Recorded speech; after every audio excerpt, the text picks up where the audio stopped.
আমাকে? তুমি তো ভারী মিছে কথা বলো। আমি কখন বললাম যে বাবা মা বাড়িতে নেই? তোমার সঙ্গে আমার কথা হলো কখন?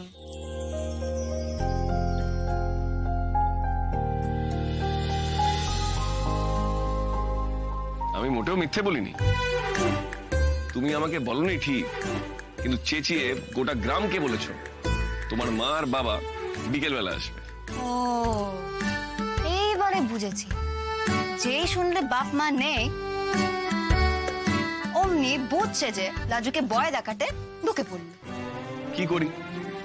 শুনেই মনে হলো দেখি কেমন সাহস হয়েছে মেয়েটার।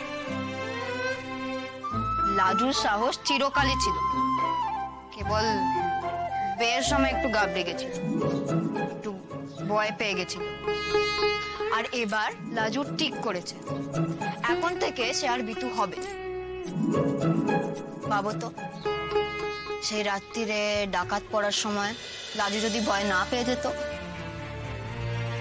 যদি সেও তাদের উপরে হাড়ে রেড়ে করে ঝাঁপিয়ে পড়তো,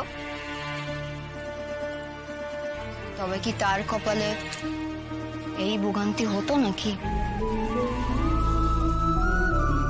বড় ভোগান্তি হয়ে গেছে না তোমার? হয়নি আবার? যাকগে, সেসব আক্ষেপ করে আর কি হবে।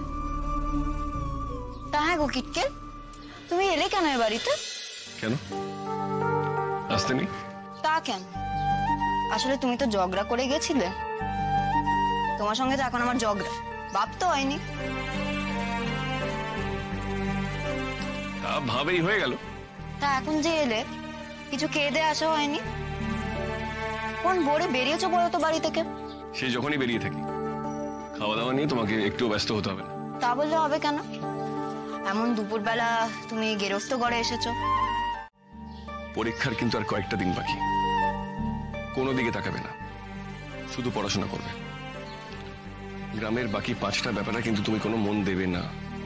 রাজু, তোমাকে ভালো রেজাল্ট করতে হবে। আমি জানি খুব খুব কঠিন এই পরীক্ষাটা তোমার কাছে। তুমি বেশি টাইম পাওনি নিজেকে তৈরি করতে। অনেক ঝামেলার মধ্যে দিয়ে গেছে এই কটা মাস। তাও বলছি, তোমাকে পারতেই হবে। পারা ছাড়া আর কোনো অপশন নেই তোমার কাছে। রাজু, তুমি কলেজে পড়বে, এরপর তুমি গ্রাজুয়েট হবে, বড় হয়ে নিজের পায়ে দাঁড়াবে। আমি কিন্তু সেই দিনের অপেক্ষা করব, যেদিন আমার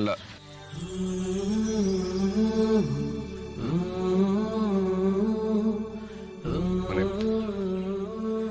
যেদিন তুমি আমার স্বপ্ন সত্যি করবে।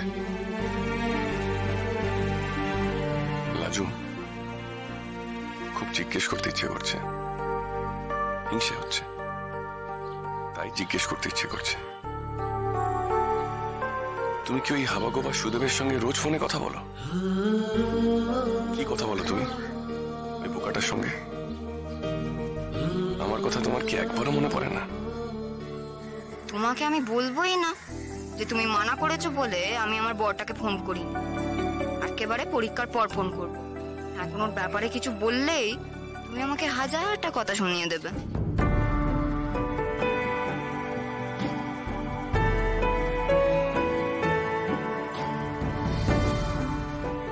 চলি। দেখি, সেদিন যে তোমায় শেখালুম বলতে হয় আসছি। তবে আবার আসতে বলছো কেন? আমাকে তোমার বিয়ের নেমন্তন্ন করতে আসবে না?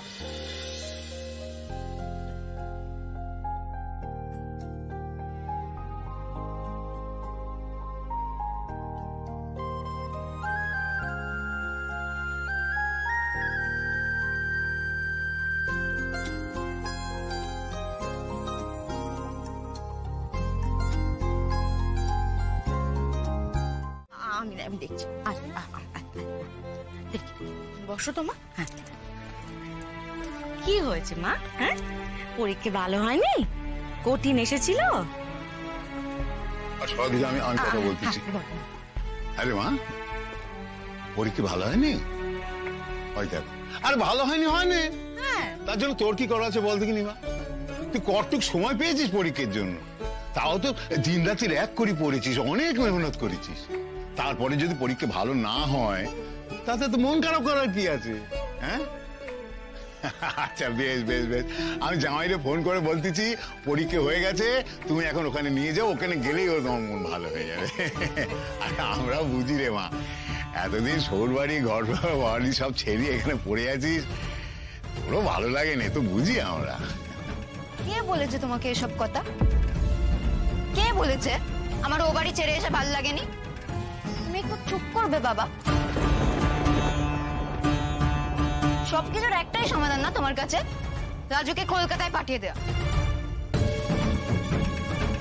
না, আমি যাবো না কলকাতায়, আমি যাবো না ওই মিজি শ্বশুর বাড়িতে। এই পোড়ার মুখি মেয়ে, এই পোড়ার মুখি মেয়ে। এই যে তোমার 200 মুড়ি, তাহলে হলো গে। আরে বাবা, এখনই ফোন বাজতে হলো? দাঁড়ান, আগে হিসেবটা করে নি।